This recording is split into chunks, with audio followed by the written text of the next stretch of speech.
What is going on, people of YouTube? My name is Kurtyoy and welcome to episode 2, week 2, the review of week 2 of the Fantasy Premier League, and, well, my suggestions on maybe where teams could go up and go down. This week, my points so far are 28. I'm recording it before the game because I feel like there's only one game to go. I'm waiting all that time and I have to record it probably the next day, so Tuesday. I want to get it out Monday morning or Sunday night and make sure that it's out and ready so people can see it and it's out there ready before the game, even though it won't make any difference, but I just want to get it out before the game preferably. This week I made a few rather big errors, notably Koscielny didn't play, 0. Coleman got 7 because he scored. I missed out on that. Wickham and Rooney were awful. Lukaku got 5 for an assist. And also De Gea didn't really do much, and then Krul went and got 6. That would have brought me up, I think, to at least, I'll get rid of that, Koscielny, probably about 40, 45, around that sort of mark.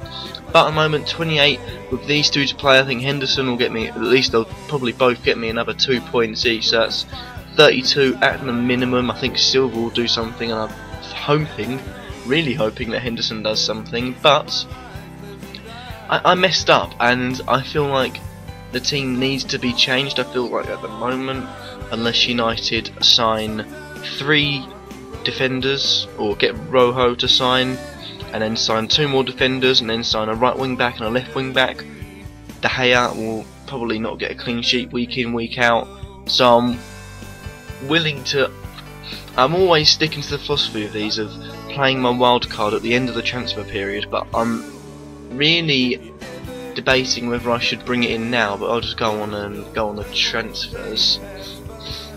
One thing I know, I'm still going to keep Phil Jones in because I think he was unlucky not to get the man of the match against Sunderland. As I've watched all the games that I can watch. I watched Match of the Day, so I'm up to date on all the games. I feel like Jones was, if Catamol played a little bit less, maybe got a yellow card, Jones would have got man of the match. That would have got me a bonus 3 points. But these sort of things, he'll win some, he'll lose some. But one thing I am going to do is I'm going to get rid of John Joe Shelby. I think for £5.5 million. And if you look on here, and if you've got him, he will come up trumps. He will have a few games where you think, you know what, you played well. But look at all these players. There's players here that really will do a much better job for a much longer part of the season. Shelby will need to come into it more, and I feel like with Ki Sung Young, I feel like I've got my I've got as much as I can get from a Swansea midfielder. But looking at these, I'm not sure whether I want to change him as of yet, but he will be gone if he doesn't perform, if he doesn't get a few points. But I feel like he'll come into his own, just give him time. Another player I'm going to get rid of is Matic. I believe I've made a mistake on Matic, thinking that he'd get more points for clean sheets. He got a clean sheet in the game against Leicester, and he only gets 1 point, and I think for a player like Matic, on the pitch he is quality. On a thing like this, he won't get you as many points. And in half the season, last season, he did get, or is it, there you go, 54. But yeah, that means at the end of the season it's 100 points, and there's someone in my league that's already on 100 points, so that's going to be useless. I want to get a midfielder that's going to get me points. Now again, £5.5 million, there's not much out there, but I do have 2 million spare, which allows me to go up to 7.5. I can get players like Sigurdsson. I feel like he's playing amazing football at the moment. He's having some proper good games, especially the game against United. He pretty much ran the game from what I didn't watch it, but I saw the highlights and he was absolutely running things out there. Don't get fooled by Chadley. £6 million, 15 points. I think that's a good start, considering he got 15 points this week against QPR, who were awful, and he got none against West Ham. That's why only 0.5% of people have selected him. He's not in my thing, but instead of me waffling, I'm going to get straight down to business. De Gea is gone. I feel like, although he's going to make a lot of saves, you're looking at the defence, and they've got Smalling who came off early. I missed the start of it, so I didn't see why he came off and didn't hear anything about it. But you've got a back three of Blackett, Keane and Jones, maybe Rojo to come in, and then wing backs of Valencia and Young. The two people I'd rely on more in that defence would be Jones and Valencia. You've got Young, who will constantly be up there, won't really get back, and he didn't do that well in getting back. Blackett had to come out quite a few times. Blackett and Keane are inexperienced. As well, you've got Rojo, you've got Raphael, you've also got Johnny Evans, who I think at the moment he could be United's next top quality defender. I think he's got a bright future. I just can't see United's defence being sturdy this season yet. Give players like Smalling, Jones, Keane, even Blackett, give them chance to mature. They'll become a sturdy defending side. They've got to try and stick with a manager this time. Again, I don't know who I'm going to put in. I'm probably going to just stick with McGregor for the moment. That would be my one free transfer. However, I've still got to make some changes, and I also, with 2.5 extra, with on 6 million, I need to bring in another forward, which I believe is 8.5 my max. Adebayor maybe, and it's not all about going up to the price, by the way. Again, I wouldn't say Zarate because he got 0 points against Tottenham. You just don't know with Big Sam the fact that he's playing, and the only reason he got played was that Nolan wasn't available, is a bit of a kick in the teeth. I'm not gonna lie, it was a bit of a kick in the teeth. So, as far as strikers go, I'm not sure. I'm tempted to get rid of Lukaku, because with Lukaku, getting rid of the £9 million that I've got him into my team for, that ran me on to 11.5? Yeah, 11.5. I could get Costa, I could get Rooney, I could get Sturridge, who I think he will score goals. I was wrong about him before. I don't know if I spoke about him, but I just thought without Suarez he wouldn't be as good. He's proved he's a proper poacher, and he will just jump in and get chances whenever and wherever he wants. But I'd say a few people to watch out for. Naismith this season, he doesn't play in a forwards role, he's a midfielder, but he will get you points. Look at that, 9 and 9. Watch out for Naismith. Watch out as well for Nikita Jelavic. Hull seriously have to rely on him.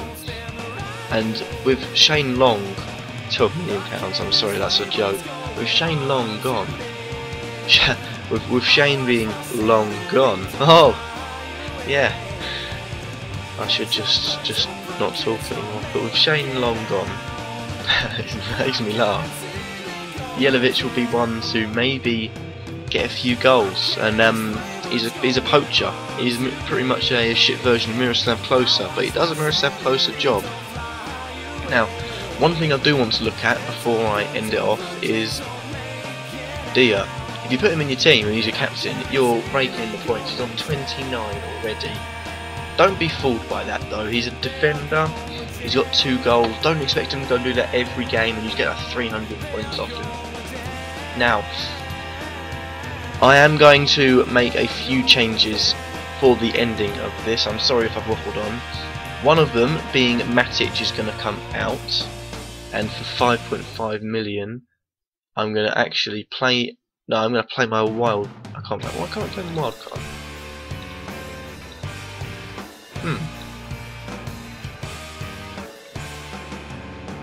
Ah, right, I've got to make the thing now. Right, that makes sense. Just a moment of dumbness. So McGregor comes in. Out comes Matic. And some midfielders. In comes Aaron. Oh, Jesus Christ! I can't put Aaron Ramsey in. Oh dear, no. Sigurdsson. Out comes Jones. In goes Ivanovic. Now, I've put Ivanovic in just because the sturdiness in my team now, because I've got McGregor and Krul, who, no matter what, they're quality keepers, they'll make saves. I am going to make sure I've got 3 Chelsea defenders in there, sturdy defence under the dickhead that's Mourinho, and they won't concede many goals. I'll tell you that for a fact, they will not concede many goals. You've seen it recently. 6 points. That's 18 points guaranteed every time they get a clean sheet, because they all play 90 minutes as well. That and the fact Koscielny, well, I'm surprised, I'm shocked he didn't play against Everton, and they left Chambers in, even if they've got a big game midweek. I'm shocked. And also Coleman as well will get forward and score. It really does tempt me to go against what most people do and play a back 5, because they're going to be sturdy and get you points. But then that leaves me with a dilemma up front. If I'm going to play strikers and just 2, Lukaku and Rooney. If I was going to play 3, I'll probably play Silva, Sigurdsson and Henderson, leave Shelvey, Ki-Sung-Young and Wickham on the bench, and that is what I'm going to do. I'm going to play out my wild card, and I'm just going to look to see if I want to change anything else quickly. Forwards wise, 6 million. I feel like you're not going to get much more, put it on 6.5 just in case. Yep, there's not much more. Although if I am changing it, I may as well just chuck in Wickham. Not Wickham, sorry, get Wickham out and put Naismith in, giving money to get rid of Shelvey actually, as I've activated my wild card, and I have £6.6 million to spend on my replacement for him, in which I'm not going to put in, well, this is quite hard actually, 6.6, I put it as 7, and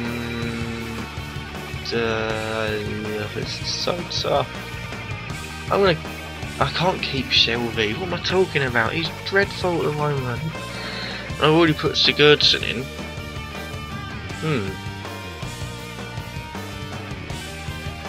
Gouffran maybe.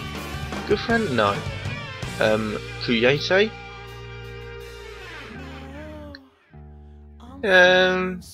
Let's go with Kurtyoy. 1.6 million. I'm not complaining. Nope. I've changed my mind. I'm going to go with Peanut. Bloody hell! Valencia. Oh, he's not going to be placed by Di Maria. You know what? Just stick with it. Antonio Valencia's coming in just because I think this season will be the changing point. Last season under MC Moyes, dreadful. This season you saw he will just constantly go at your fullback, get balls in, and he assisted the goal for Prime Matter. So that is what I'm going to do. That is all the transfers I'm making. And this is the tips for this week. Sturdy defence, goal scoring strikers. Thank you. And I will stop waffling. That's a bloody long episode, I've just seen the time. But thank you guys for watching. If you like the video, leave a like. Let me know what you think in the comments down below. Subscribe if you feel like I'm worthy. And I'll catch you all in the review of episode 3. No, week 3. In episode 3. Oh, whatever. Bye.